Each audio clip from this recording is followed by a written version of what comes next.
honor to today. Today's speaker is the president of the Oakland Literacy Council. She serves on the board of governors for the Bloomfield Township Library. She created the Feral Cat program at Cranbrook. She serves on the boards of several animal rescue organizations and volunteers at Children's Hospital. She owns her own financial business. Somehow she found time to come out here and speak to us today. She's been a member of Cranbrook House and Gardens since 1989. She's been president of the Cranbrook House and Gardens Auxiliary twice, and she has served in almost every other board position. She's on a number of trustee committees, including Landscape, Properties, Development, and the Art Committee. So who better than Judy to tell us about Cranbrook House and Gardens? Please help me welcome Judy Lindstrom. Thank you. Oh, thanks. Hello there. I'm going to do a little furniture moving here. I decided to use the podium, so just want to make sure. And if you can't hear me, please just raise your hand and I'll speak louder or move this closer. Anyway, I am delighted to be here today, and I thank Stephanie and, of course, the Troy Historical Society and Village who invited me here. And I look forward to telling you a little bit more about something that's near and dear to my heart, Cranbrook. Just out of curiosity, how many of you have been to Cranbrook before, whether it's the Art Museum, Science Institute? Terrific. And I see this young group here. I encourage you, and I hope that when this is over that you'll flock to Cranbrook, if nothing else, to go to the Science Institute, because it's quite wonderful. And for those of you who haven't been before or have been and it's been a while, I encourage you to go back, because I'm there about 3 days a week. And every time I'm there, I learn something new, so it's always a wonderful thing. Anyway, today I'm going to talk about the Booth family, their home, and the community they built called Cranbrook, the many artists that made an impact, and a brief overview of the house and gardens. What I didn't want to do is, because I want you to go back, is to give you the tour that we would normally give you if you were a visitor at Cranbrook. I wanted a new experience for you. So this is a brand new tour for me, or brand new talk for me. So I'm going to be reading mostly from script, simply because it is brand new. A lot of stuff will be off the script though as well. And hopefully this will work. Yay, okay. That's the most exciting thing. Just a scant 8 miles away from where we are sitting is a community of 319 acres that the New York Times once said was the gem of the Midwest and an incubator of creative minds, and that, of course, is Cranbrook. Our main characters, of course, are George and Ellen Scripps Booth. And despite the obvious differences in upbringing, George was born in Canada. He left school at 13, which wasn't unusual at that time if you note on the bottom when they were born and when they passed away. But he left at 13 to pursue a trade to help in the family finances, and eventually worked as a designer of ornamental ironwork in Ontario. And that's very important, because when you come to Cranbrook, you're going to see a lot of the ironwork that may not have been something that he had his hands on, but it's something that he designed. He stayed in the ironwork business until he left for the States and he met Ellen. Ellen Scripps was the oldest of 4 children who was raised surrounded by the finest appointments and stature. With that said, George and Ellen shared much in common. Their fathers were both English-born tradesmen who both immigrated to North America in the same year. They also held similar views on temperance, politics, and personal responsibility. This is Henry Wood Booth and his wife, Clara. They would spend the rest of their lives at Cranbrook. Once Cranbrook was established, Mr. Booth brought them in and built several homes for them. One, they used the old farmhouse that was on Cranbrook, and then he built a house, if you go on Vaughan Road, that's directly across from Vaughan School. Mr. Booth, Henry Wood Booth, loved the gardens, and so he was very instrumental in many of the gardens. In fact, the rock garden was his baby, and that has morphed into the Oriental Garden. I'm going to spend a little time talking about James Edmond Scripps, because the family was extraordinary. Ellen's parents were James Edmond Scripps and Harriet Messenger Scripps. James was a man set on giving back to his new country. He arrived in Detroit in 1859 and soon after became manager of the Detroit Tribune newspaper. In 1873, with insurance proceeds, he launched his own paper. It was called the Evening News, which is now, of course, the Detroit News. It was to appeal to the growing class of working men and women. The paper became a great success, and with his vast fortune, Scripps was able to acquire a significant collection of old master paintings during a 5-month European tour. He went on to figure prominently in the founding of the Detroit Museum of Art, which, as we all know and love, is the DIA. And in 1885, he helped establish the museum with a gift of $50,000. Now remember, this is 1885.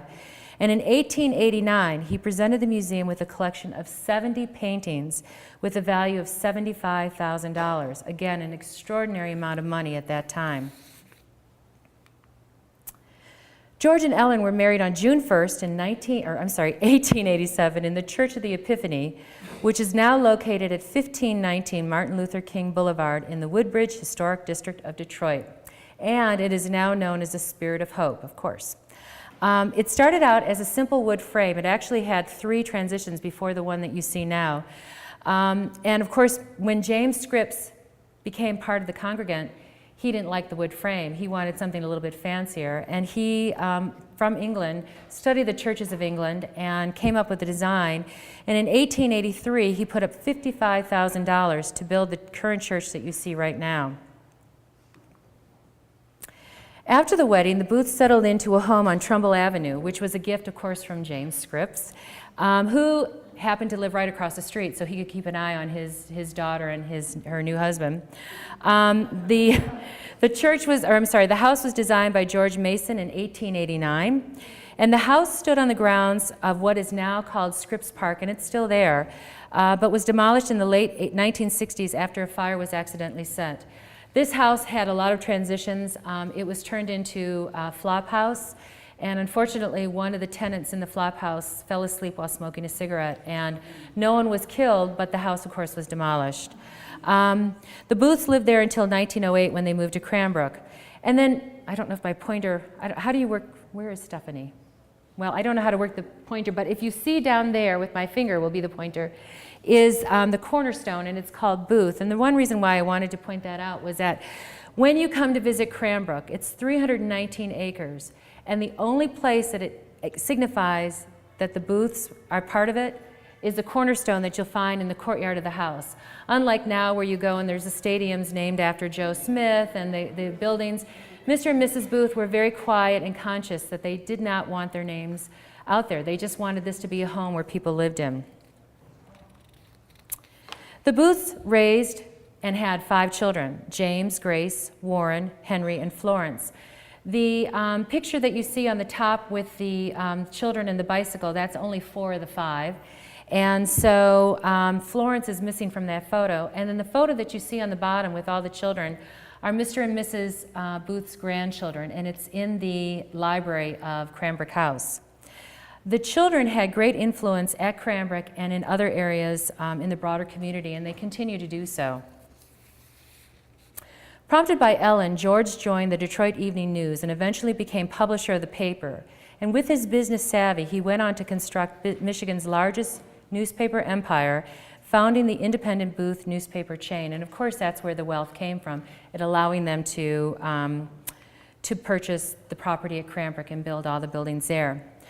One of the great pleasures that George and Ellen shared was travel. We have, unfortunately, most of the pictures, though, are of people they met along their way or people who were with them, but their diaries are quite chock full, along with the sketchbooks. And after each journey, or during the journeys actually, George would sketch in his sketchbook, and they would come back and they would be filled with ideas and suggestions for the first the Trumbull Avenue home, and then Cranbrook.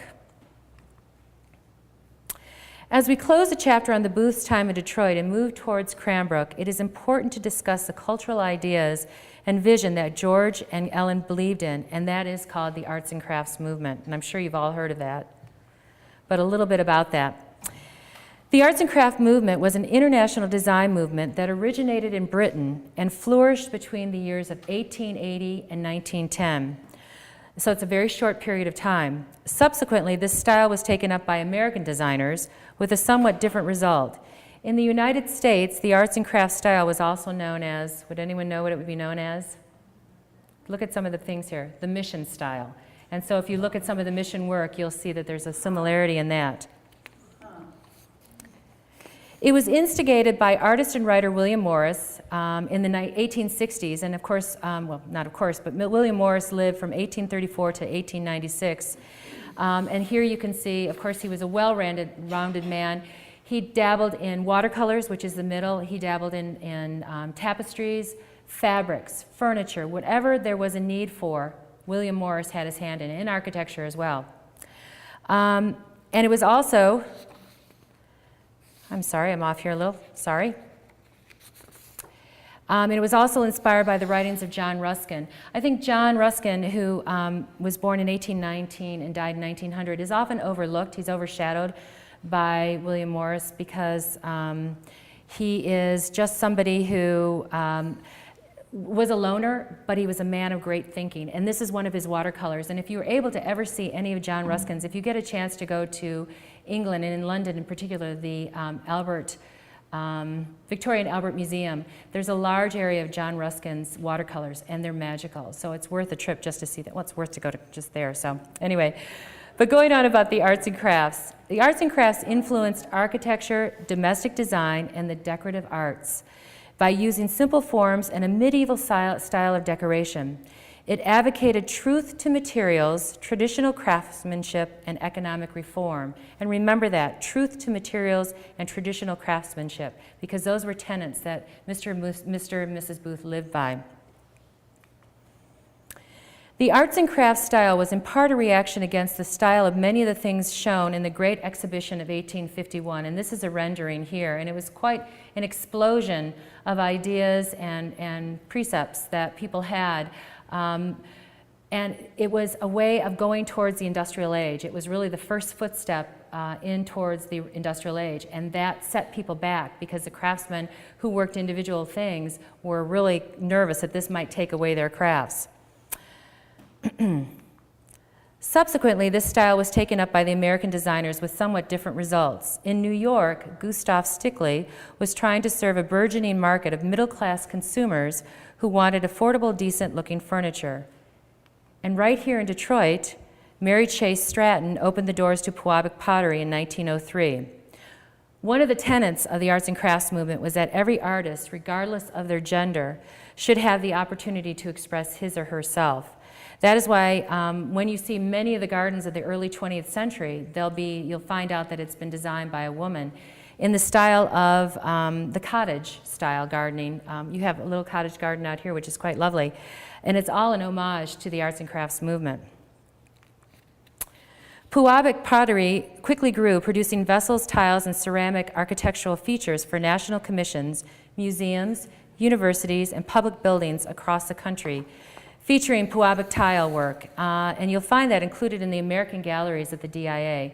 And this picture here is of Mary Chase Stratton actually putting together the mosaic which created Rainbow Fountain. Before that, it was not called Rainbow Fountain. It did not have the blue face that you see right there. We received monies about 15 years ago so we could restore this. And the reason why I say that is because it had rust. And what happened is the watering system at Cranbrook is so antiquated that right behind that fountain is Cranbrook Road. And the pipes that led to feed the fountain go at Thornley. It's a long story, but Thornley, and it was all well water. So what happened, of course, is that this became completely rusted over, and it was quite ugly. And so we were able to do that, and so we're delighted. And I will say that, as you know, with our harsh winters, you can never determine on what things are going to last. And actually, there were only 2 tiles that had to be replaced once they scrubbed those and took those off.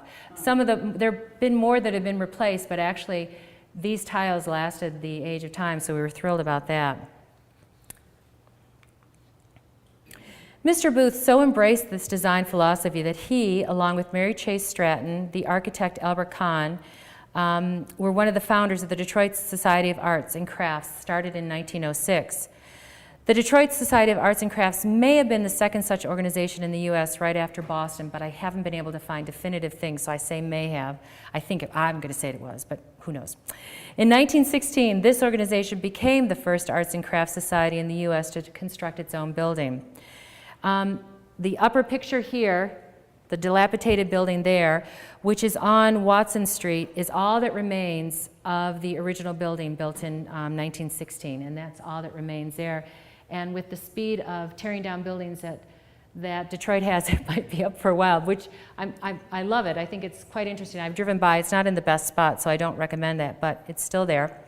But what's interesting about the arts and crafts movement in Detroit is that it thrived in Detroit at the very time the city became the world's leading center for modern industrial production. Now think about that.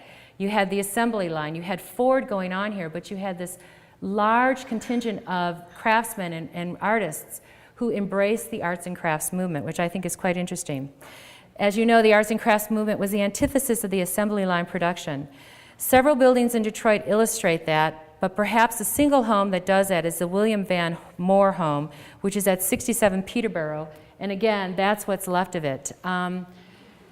There are very few pictures there are more renderings and drawings of what it looked like, but the appointments on this house were quite lovely, and of course they've all been ruined and taken off, but that is what is left, and that's in the Peterborough Charlotte Local History District, if you ever want to go by that and see that.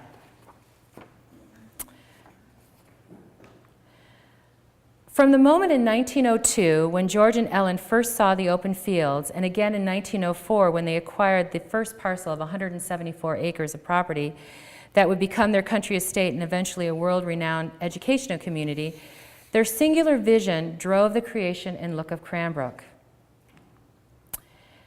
That vision embraced Booth's ancestral roots in Kent County, England, as well as the educational and cultural ideas of the arts and crafts movement. Mr. Booth and the talented designers he employed took great care to build an institution of learning in an artistic setting of unique landscape, diversity, and scope. And one thing I did want to tell you, when you go back to Cranbrook, take a look at the trees. I always tell people to take a look at the trees. When Mr. and Mrs. Booth first took that piece of property, there were so few trees. 98% of the trees that you see on the property were planted either by the Booth's hand, the auxiliary's hand, or by nature, by either being windswept or a bird dropping. So I think that's just an amazing thing. Under his leadership, Cranbrook became a 6-part institutional organization physically linked by a network of wooded and water landscapes purchased from the 19th century farmland owned by Samuel Alexander. Mr. Alexander, and if you read the part here, it was actually homesteaded in 1828 by William Morris. But Mr. Alexander, the reason why I put him in here is that we do have Alexander's Pond. And I think he might have been a little off, because what he liked to do was to collect snapping turtles and snakes. And so he was often difficult to find, and actually if this picture was a little clearer, he's actually in a bunch of weeds there, probably looking for snapping turtles or snakes. And that was his big claim to fame. Why Cranbrook? Well, during the early 1900s, to take the 20-mile journey from Detroit took over 2 hours. I'm showing you 4 different slides here of the road conditions on Woodward, because that was the road of choice. It took 2 hours, and they also had to go through 3 tolls. Several of the cities, including Beverly Hills and Royal Oak, had toll gates on Woodward that you'd have to pay and do that. But the upper one that's in color is a postcard, but if you look at it closely, it's leading you to the river, but you can see that it's all dirt. They used to call Woodward the old plank road because there were planks on the road. So you had different conditions on getting there. The picture that's opposite there is in 1910, and that was when they first started to pave Woodward. And then the picture down here shows, and the reason why I like that is the road is paved. It's about circa 1913, but you can see that going down Woodward how few buildings there were at the time. And that was one of the reasons why they did this. They were also looking at Traverse City, but by the time that they got to Traverse City and using it as a weekend home, it took one full day of travel, about 12 to 13 hours to 14 hours to get to Traverse City. So that would be useless for him to enjoy that.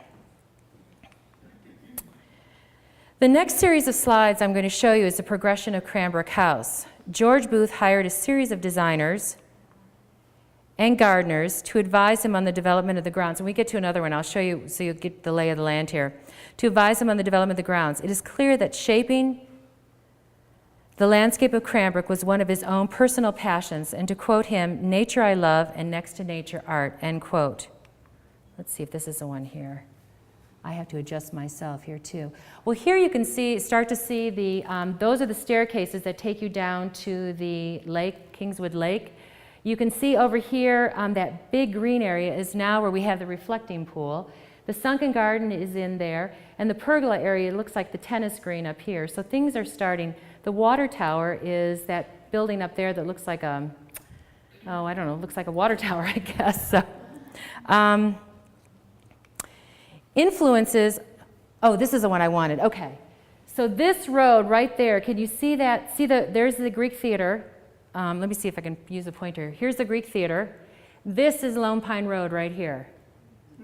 So you can see this is about 1922, 1920, and you can see that it's mostly developed. You can also see here that we no longer have are the terraces. This was the staircase that took you down to the lake here. Here's the boathouse here. These terraces, for the most part, were taken out. But anyway, that is Lone Pine Road, so that gives you an idea of where things are and how remote they really were at the time. Influences on the Cranbrook landscape came from many sources: an obvious love of native woods, lakes, and streams of the upper Midwest and the United States and Canada.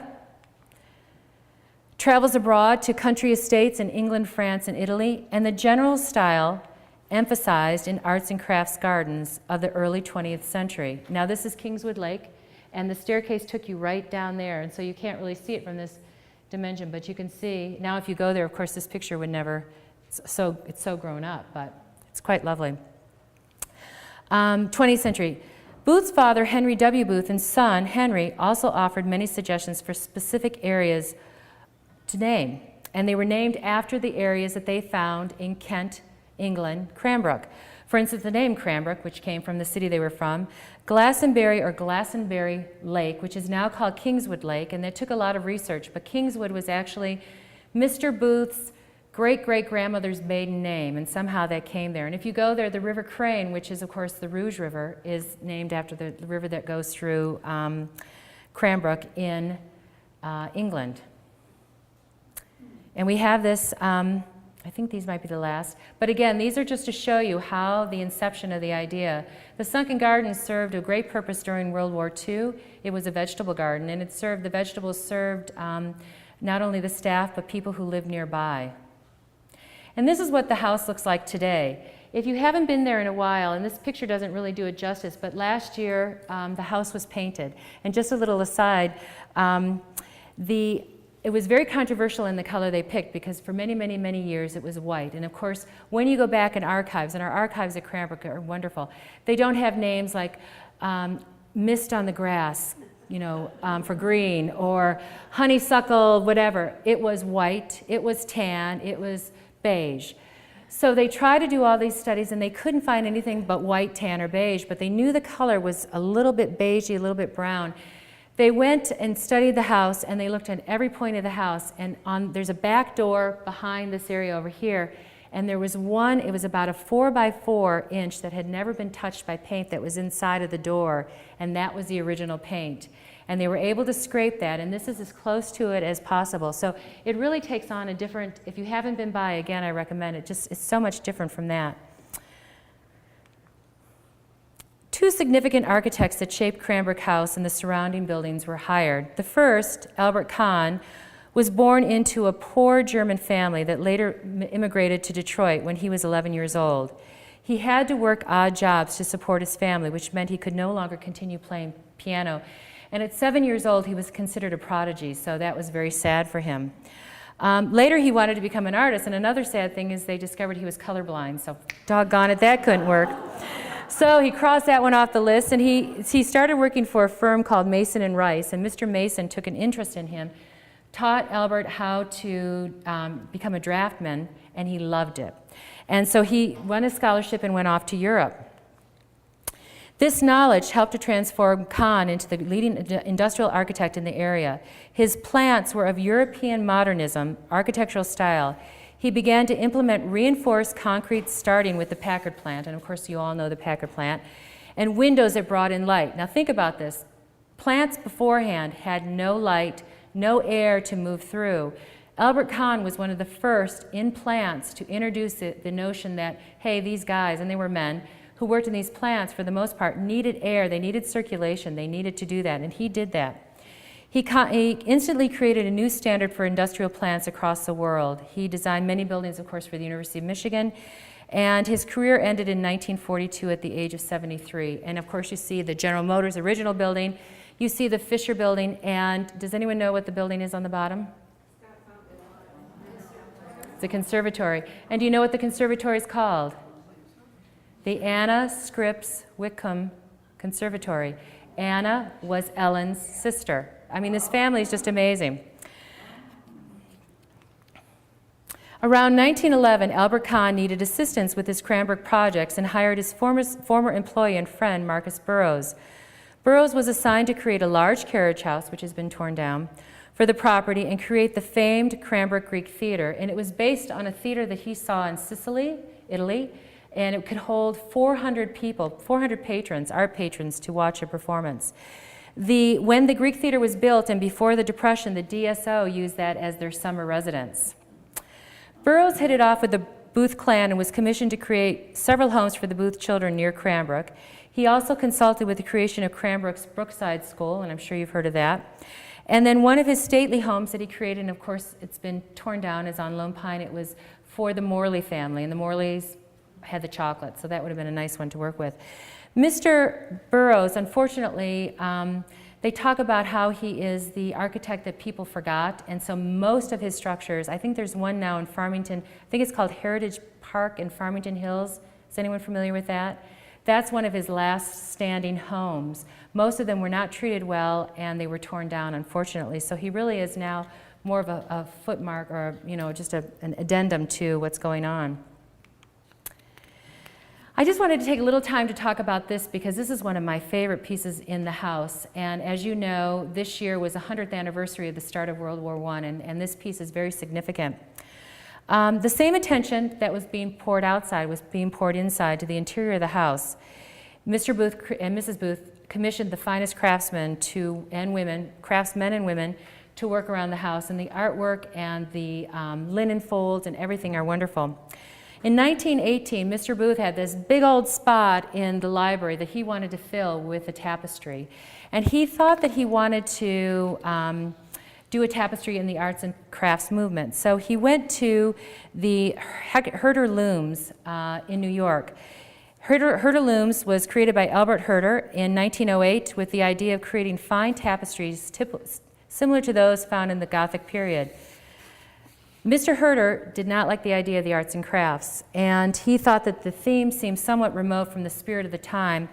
And in fact, what he did when Mr. Booth came in, he suggested doing a tapestry that had more impact, worldwide impact. And what had happened, of course, unfortunately, Mr. Herder lost his son in France 2 months prior, so he still had that wound near to his heart. In a letter to Herder on August 30th of that same year, Booth said, "We have embarked on the Great Crusade." Mr. Herder had convinced him, the Great Crusade, and thus the name of the tapestry, which is to free mankind from a threatened slavery. If you look, oh, goodness, sorry, go backwards. Oh my gosh, what am I doing here? All right, now you're all going to be surprised. Keep going backwards. I'm going to have to, there we go, okay. If you look over there on the top, these are all doughboys here. And General Pershing, I don't think I can see, General Pershing is right here on his horse. So, and then you can see here, of course, is medieval characters, and so how they merged together. After the tapestry was completed in 1920, it went immediately on exhibition with the Detroit Society of Arts and Crafts. Believing it was too fine a piece to hang where only a few household visitors could see it, Booth decided to donate the tapestry to the DIA. And it was there until 1944 when it was deaccessioned and returned to Cranbrook House, where it finally got to that one spot on the wall that he wanted to have, and there it is. It is a magnificent piece of art. It tells a story that was so close to this gentleman and, of course, to so many during that generation. Now let's hope I do this right. Okay, good. By the early 1920s, the evolution of the Cranbrook landscape took a major shift as Booth turned his attention toward developing 6 institutions on the grounds of his estate: Brookside School, Christchurch Cranbrook, Kingswood and Cranbrook Schools, Cranbrook Academy of Art, and the Cranbrook Institute of Science. Which brings us to our final contributor to the Cranbrook vision. Though there were many, I'm going to go backwards one, sorry, who continue, and hundreds who actually contributed to what you see at Cranbrook. Another idea when you walk around Cranbrook, particularly the campus, look at each and every door. Each and every door is different on campus, and it was done intentionally. So you'll never see something that's the same, and that's what they wanted. They wanted you to have a flow through the entire campus. So make sure when you go back to look at the doors. This is Elil Saarinen. He was born in 1873 in Finland, and he died in 1950 in Bloomfield Hills. He was an architect notable for his influence on modern architecture in the United States, particularly on skyscrapers and churches. He became the foremost architect of his generation in Finland, and then he moved to the U.S. in 1923. Elil's introduction to the States came in 1922 when he won the second prize in a competition to build an office tower for the Chicago Tribune. I'm sure if you look at the colored picture, that building, if you've ever been to Chicago, is very familiar to you. His plan, with its bold approach to massing, you can see how the buildings are all massed together, had a profound influence on U.S. skyscraper design. Many felt, including Louis Sullivan, and you know that name I'm sure, that Saarinen should have won, as the design, in quotes to Louis Sullivan, broke the mold of the past, and it simplified the overly ornate designs currently being used. His design influenced the new crop of architects in skyscrapers. He never built that building. It won rave reviews, but he was so hurt that he never built that building, never saw the light of day. The winner was a Neo-Gothic design by New York architects John Mead Howells and Raymond Hood, and you can see the flying buttresses on top. And again, that mimics some of the churches that you found in the Gothic times in France. And what Mr. Booth was doing is he wanted to make a clean linear line here. His wife Loya and daughter Pipsan became famous weavers, and you can see down here is one of the pieces of work. She was one of the teachers at the school, and the looms at Cranbrook are amazing, and they are able to produce a rug longer than this room here is actually what that rug is, and some of the students who helped her do that. And of course you can see the geometric design, which was very apropos for arts and crafts, and it also, if you look at it, sort of mimics the building that you just saw that Elil did for the commission for the Chicago Tribune. His son, Arrow, who's up there enjoying his Eames seat, was world-renowned. He followed in his father's footsteps. He did a lot of furniture for Cranbrook, so we have a lot of Arrow furniture at Cranbrook. But what his claim to fame, of course, was some of the iconic buildings that he did. He did the beautiful St. Louis Arch, and he did the TWA building in New York at the Kennedy Airport. And those are iconic, and hopefully we'll never have any issues. From 1932 to 1948, Saarinen was president of Cranbrook Academy of Art, and thereafter until his death, head of the Graduate Department of Architecture and City Planning. He designed a group of buildings at Cranbrook, including the Cranbrook School for Boys, which is your upper one, and that took 5 years to build. The Kingswood School for Girls took 1 year, and that is considered probably one of his finest works of art, and that is probably the truest arts and crafts building that you will find. You'll notice that they call the chimneys telescopic because if you were to smash that down like a telescope, they would all fit, they would tumble into one another. And if you were to go on the flip side, this is built into a hill intentionally, so on the flip side it looks like a one-story building. It's quite an astounding building. And then the Institute of Science was built in 3 years. That's the upper building, 1931 to 33, and that has had some additions onto it since then. And then the Academy of Art, which is another absolutely wonderful building, and he used a lot of Millis's artwork. And if you ever go to Finland, you will be as if you're walking into Cranbrook. Millis is the one who did the Triton pool figures that you see right there. The art museum was actually it started in 1926, and the original ended in 1941. So there was this constant ebb and flow with Mr. Booth.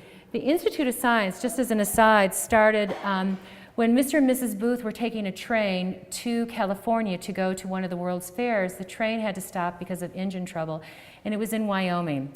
They didn't know how long they were going to be, but they told everyone you had 5 hours. 5 hours, and it was I think it was in Laramie, Wyoming. So it was a very remote town.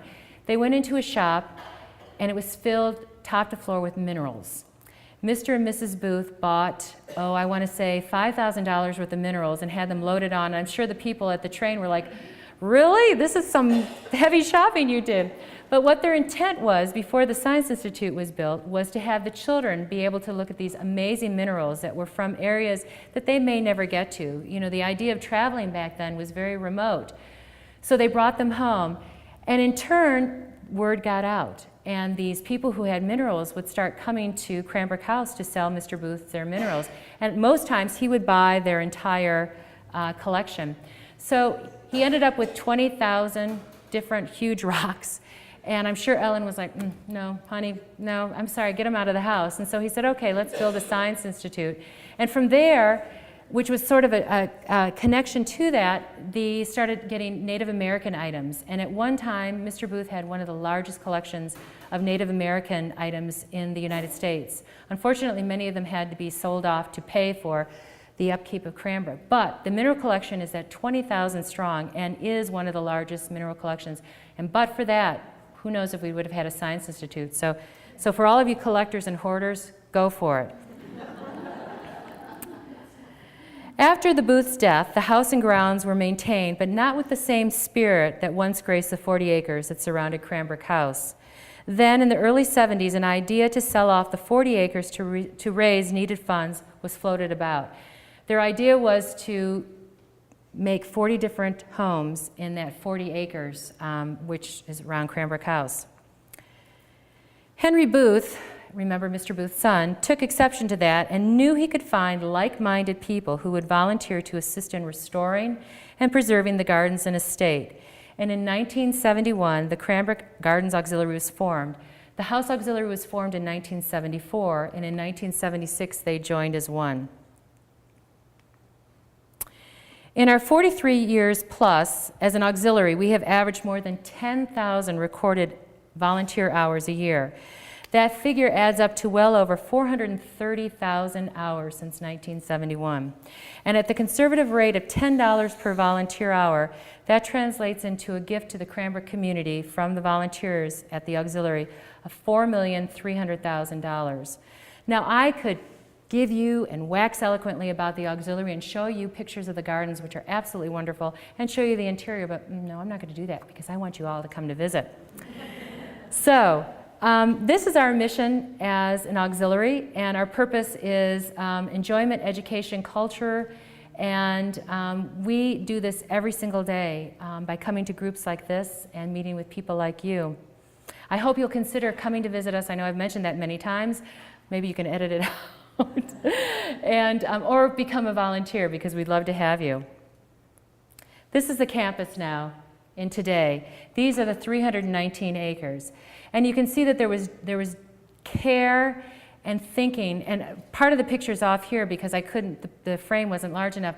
But there was great care and consideration when they put these buildings that there was green space. And the Booths were forward thinkers. They reused, they recycled, they love nature, and so they developed this community 8 miles from here, folks, that is world-renowned. We have people from every country come and visit us every year because they know about this place. It's just amazing.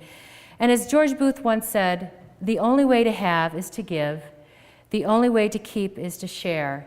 And I hope that I've shared enough about Cranbrook with you today that you'll run out the door and get there. And I thank you very much for your time.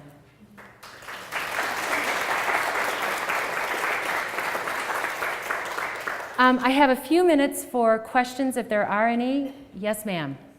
Is the Daffodil Garden still there?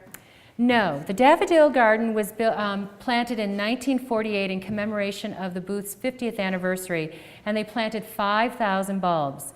The auxiliary maintained that until about 1990, and I'll give you 3 reasons why we didn't. It is the worst soil you've ever met, you know. You try to get in there, you would try an auger, you would try whatever you could to dig a hole. It was so packed down. That was number 1. Number 2, it became too shady. We have I think it's the 3rd largest London plane tree in the state of Michigan is on Daffodil Hill. It's created this huge shadow area, so there's very little rain. But the worst and the biggest crime is that once the daffodils were blooming, as you know with daffodils, you have to let them go back into the earth. Our crew who would mow couldn't see that because it would become unsightly, and they would take their big lawnmowers and just mow them down, and so they lost power. They weren't re-energizing, and they weren't coming back. So we we stopped doing that. So, but I'm glad you remember it. It certainly was a beautiful glade. Yeah, it was. Yes. Who actually owns Cranbrook, and besides the volunteers, who maintains it? Cranbrook, the 319 acres is maintained by the Cranbrook educational community.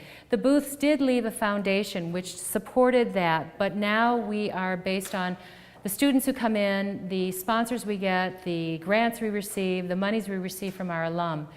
The auxiliary is self-supporting. We are very blessed that we don't have to pay for the water. We don't have to pay for the electricity. I think that the community, and they embrace us so much, and they realize that but for the fact that the hardworking auxiliary is there probably would just be plants, landscape plants that would be just put in their yews or whatever they would suggest to put in their potentilla, and there wouldn't be the flowers or the urns. So we earn and raise our own monies, but we do get a lot of support from the educational community. Where does the word Puwabik come from? Puwabik is an Indian name. Yes, and I don't know, I would know, where's Mary? I've got something I've got to remind Mary, and I'll think about it at 2 a.m. and I'll remember what Puwabik means. I think it means something about the land, but I can't remember exactly what it is, but it is an Indian name. Are there any other questions? No? Oh, yes. Maybe you could tell some of the kind of interesting sort of Downton Abbey stories that you have in the house. One I remember that was really interesting is Sam Morley and a cook. Mm-hmm. It's just a little tidbit that people can hear more of. That's true. Well, I'll give you the quick and dirty about Sam Morley and the cook. Sam was a cad. The cook loved Sam, but he was a cad. He was stepping out on her. Oh, yes, he was. And she found out about it, and she was in the kitchen, and there just happened to be a knife. So he wasn't killed, of course, but she just gave him a little what for, and so he was wounded for, about a year, and so he couldn't step out, and she, unfortunately, was arrested, and she was the first woman in Bloomfield Hills to be arrested and put in prison. But those are some of the stories we don't try to talk about, because, but anyway, he did learn his lesson. Are there any other questions? No? Well, thank you. Oh, yes. Were they able to keep all the property, or did they have to sell it? They did not sell any. Fortunately, what happened was they deaccessioned, fortunately and unfortunately. Fortunately, they did not. Unfortunately, as I mentioned, the Native American collections and some of the artwork, they did have to deaccession during the 70s a number of works, both in the Science Institute and the Art Museum, to the dismay of many. But that was what was going to keep it open. Then they hired a new president who had a new way of thinking and went after grants, went after sponsorships, went after alumni, and so now we are doing very, very well, fortunately, knock on wood. But I will say that 4 years ago, I would have said that we had 315 acres. Let me do my math, that's right. But there's an estate that's right off of Kingswood on Cranbrook Road, and they gave us that property, and it actually is the property that abuts Cranbrook. So we've gone from 315 for 25 years to 319 3 years ago, and we use that house now for archival things. So we didn't tear it down, we use it as storage. And I will tell you, there's plenty of materials in the back for you to take, and take as many as you like. Yes? My daughter did a little Google, so I'll read you what Puwabik means. Oh, good, thank you. This is Google information, you can really trust it, but it's clay with a copper color. Oh, okay. All right. Well, and that makes sense. Clay with a copper color, Puwabik. If you remember, Mary Chase Stratton died with her, what she was known for was her glazes. And if you ever see any of her original glazes, I mean, you could almost put your makeup on. These are so shiny, the glazes. And she died with her secret. It's like Kentucky Fried Chicken. Sorry, Mary. Kentucky Fried Chicken, not knowing the secret. I think if you probably put it under a microscope today, now it's so refined, they probably could, and maybe somebody knows it, but at this point that glaze has never been replicated. With all the little of this, a dash of that, they've never been able to replicate that glaze, which I think is pretty amazing. Any other questions? Thank you all very much, I appreciate it.